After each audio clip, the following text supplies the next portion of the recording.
Welcome to Kaya's Corner. I'm your host, Kaya Bryant.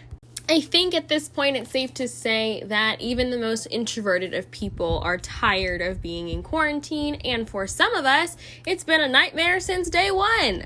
And today I will be sharing with you the story of my adjustment to being in quarantine as a very extroverted, super social person. My quarantine experience came in phases. The first phase was denial. I did not believe that quarantine was going to last this long. I didn't believe I was going to be home this long. I didn't believe that I was going to have to pack up my entire life at school and bring it all home. But I did in 3 days, in one car. I brought everything back.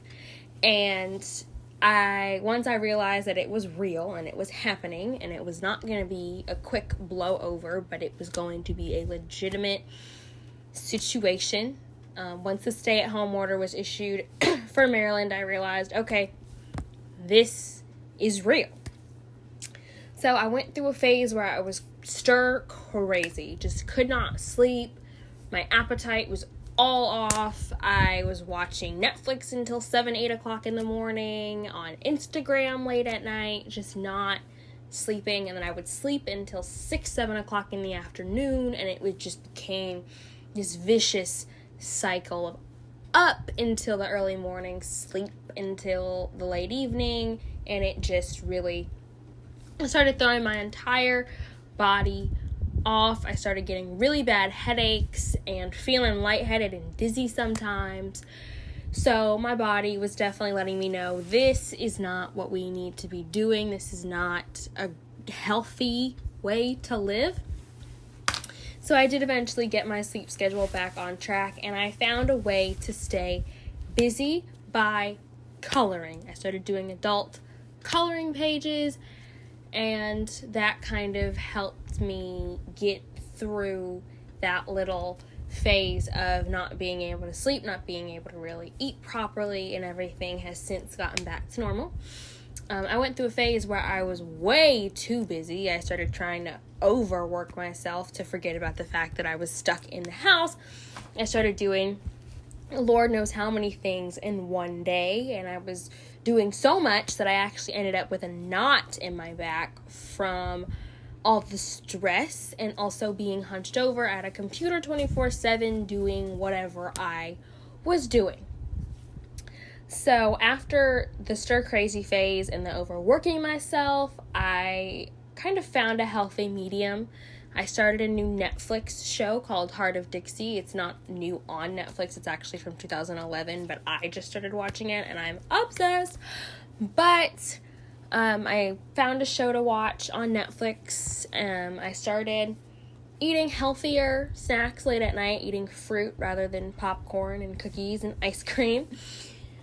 And I have been able to keep myself busy enough to the point where I'm not going entirely crazy. I do get out and go see my mother and my grandmother to get out of the house and go see them. I do go to the grocery store. Obviously, we all love going to the grocery store. I used to hate it, but since it's the only place I really go, the grocery store is fabulous.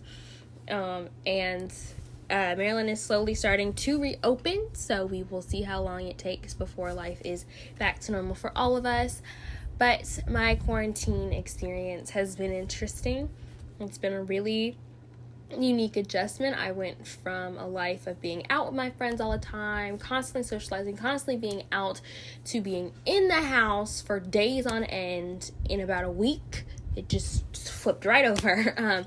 So I definitely went through an adjustment period, and I cannot wait to get back to the life I had before. But I have learned to survive in quarantine. It's not the absolute worst experience. It's not my favorite, and I would definitely never volunteer to do it again. But I have learned some things about myself and about taking care of yourself and being able to adjust when things don't go the way they're supposed to. Thank you to everyone who tuned in today and listened to the story of my adjustments in quarantine, and I hope you guys will check out this week's segment of Memory Monday, where I share a few of the most memorable moments from my high school career. Don't forget to like, comment, subscribe, and follow me, and I will catch you guys next time.